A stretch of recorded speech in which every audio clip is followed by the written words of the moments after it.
Hi everyone, I'm going to continue this series of the Yalkut Yosef. We left off yesterday in Siman 264 on Halacha Zayin. Now we are going to start Halacha Chet, and from there, so hopefully we can move on to Siman 265. Also, I've got the Shabbat candlesticks over here.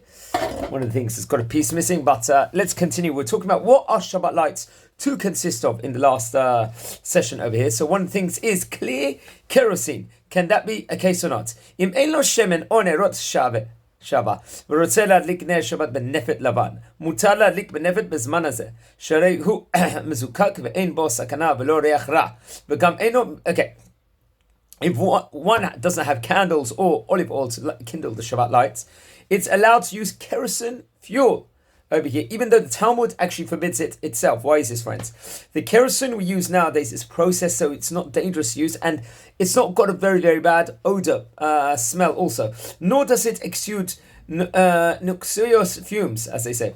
It is perfect for lamps, and it provides a bright, pleasant light, you could argue also. Okay. There is no basis to refrain from using it for the mitzvah of Shabbat lights. It's certainly allowed to use kerosene as fuel on weekdays, since there's no undue measuring of danger to it. So you might have thought if it's a dangerous thing, you can't use it at all, even during the week. But no, it's not dangerous, according to that limit. Okay, not to use a torch over here. Can use it or not. Yesh lizaher gam b'nerot Shabbat v'yom tov shelo lasotan k'medura. One should not use, when kindling Shabbat lights, one should be careful not to allow the flames to join together and become one large conflagration over here. Especially if you put candles close together, also heat can cause them to melt and bend over until they become a combined mass of burning wax. So this will be problematic. Okay, so halacha 10. Yesh noagim להדליק נרות שבת בצורה שווה בשורה אחת ולא בעיגול, ויש שמניחים הפתילות בצלחת עמוקה בצורת עיגול, באופן שהפתילות רחוקות מעט זו מזו, וכל נר ניקה בפני עצמו, ואין לחוש בזה חשש שנראה כמדורה. Okay, what's going on here? Some people have the custom to kindle all the Shabbat lights in a straight line, so that it will be apparent to an observer that they are separate lights and not together, not a conflagration, as we said before. Our custom is to permit the lights to be set in any pattern. So if someone wants to do it circular or straight, it's going to be allowed. One may set a number of wicks along the round edge of a bowl of oil, so that there is a distinct distance between each wick, and they don't appear to be a conflagration. Okay, halacha yud aleph here in 264, siman 264. Shemen sheunach tachat hamita וישנו עליה בלילה. אף על פי כן מעיקר הדין קשה להדליק את נרות החנוכה ונרות שבת, ובפרט בזמננו שהקרקע של בתינו מרוצבת באבנים או בקורות. The halacha frowns upon eating or drinking or beverages that are stored under a bed which someone slept at night. One shouldn't stock up their food underneath the bed where they're sleeping. For this reason, one should also avoid using olive oil that was stored there for the mitzvah of Shabbat lights. You shouldn't store your olive oil underneath a bed over here.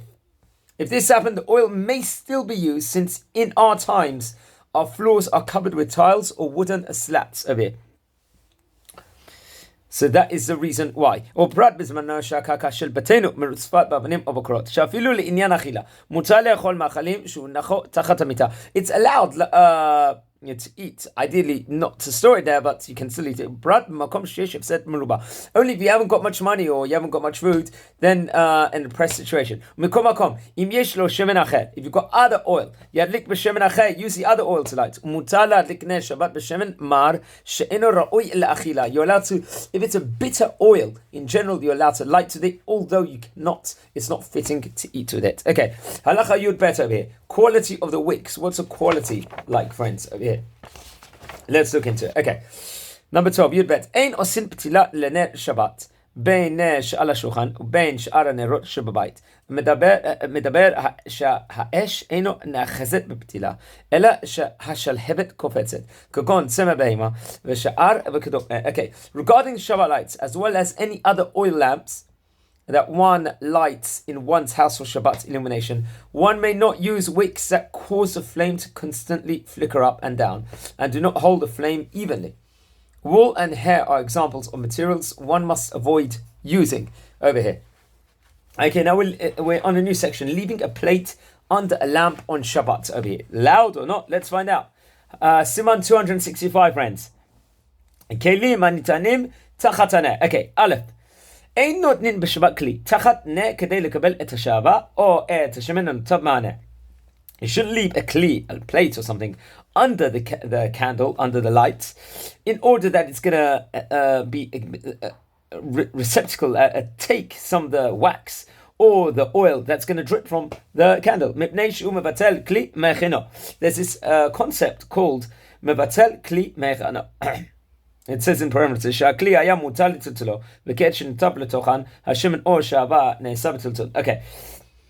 The problem over here is that the wax or the oil is muksa on Shabbat, and if it collects in a receptacle on Shabbat, it will become forbidden to move that receptacle. The halacha does not permit us to take on Shabbat a utensil that is not muksa and to cause it to become muksa.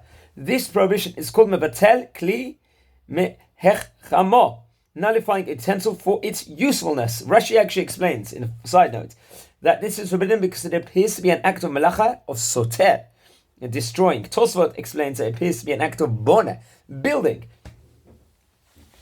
as if one has nailed the utensil to its base. That's what the second edition says over here. Okay. אבל מותר ליתן את הכלי מבעוד יום, אלה שאסור להשתמש בשמן בשבת. Okay, but it's nevertheless, it's going to be, you're going to be allowed to put it during the day itself before Shabbat actually starts.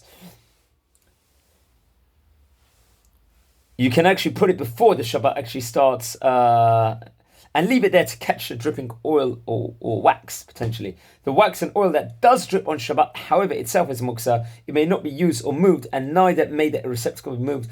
Once any wax or oil has dripped into it, once it's actually dripped into it, it's forbidden to be used. Okay, you're not allowed to use the oil on Shabbat.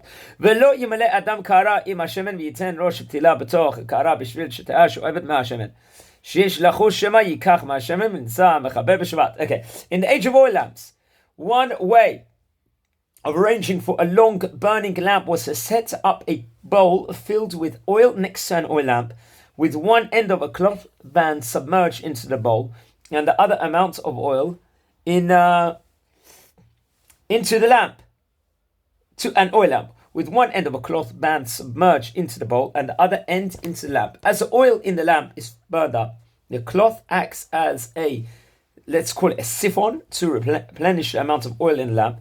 It is forbidden to set up this arrangement before Shabbat, to operate on the Shabbat itself, since one might decide to remove some oil from the bowl during Shabbat for some purpose.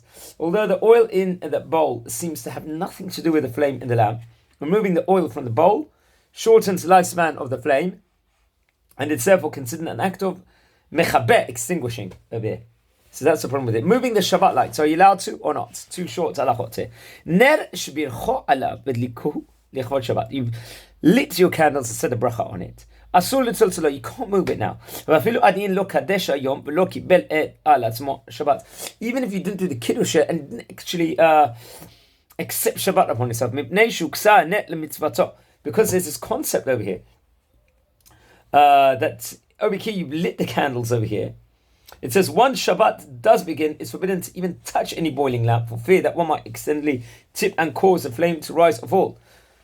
So the rules of Muksim would not make it forbidden to touch the lamp itself. It's not forbidden to touch items that are Muksa. It's forbidden only to move them over here.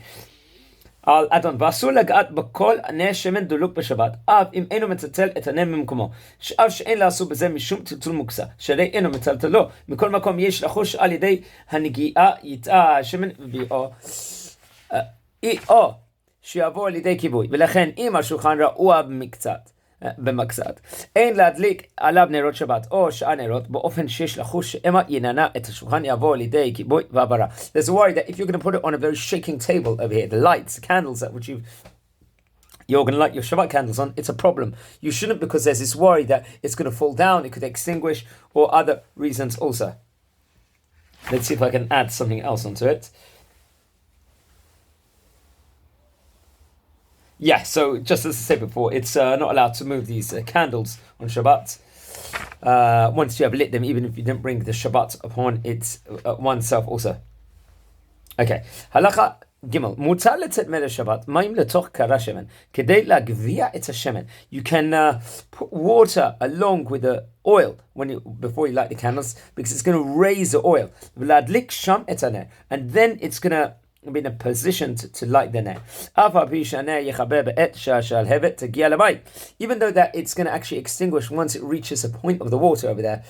At one stage in time. Your intention is not to actually do this so that it's going to just switch off the candle. It's your intention is to raise the oil over there, to let it rise up so you can light it. If that's your intention, so that the water is going to actually extinguish it, you're not allowed to do that even before Shabbat,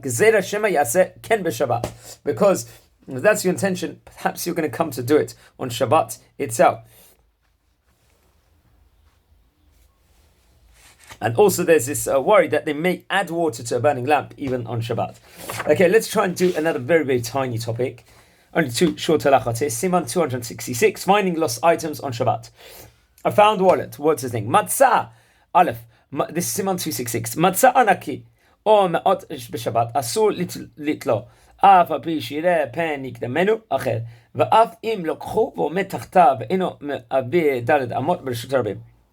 אסור משום מוקצה, ומכל מקום יכול לדחוף את המציאה ברגלו למקום מסתור עד אחר שבת. Someone finds a wallet, money could be inside the wallet, on Shabbat, he can't pick it up, even if he intends to remain right there and not carry it any distance. He may not pick up any item that's muksa, even though there's a chance that someone else will come and take the money before he can do after Shabbat. Just to add a footnote, the second edition says of the Yalkut Yosef, the prohibition of muksa can sometimes be overridden when a loss involved. This is not one of those cases, since the money is not yet his over here. It's not the person that's found it. You can push away this item with your legs. Mistor ad achar Shabbat. You can put it in a place where a hiding place, let's just say, and it will be there for him if it's hidden when Shabbat ends, so you can claim it and you can maybe return it to its owner or whatever it might be. Fleeing home in times of danger. Unfortunately, there's troubles all over the world, and sometimes you might have to run away from the house.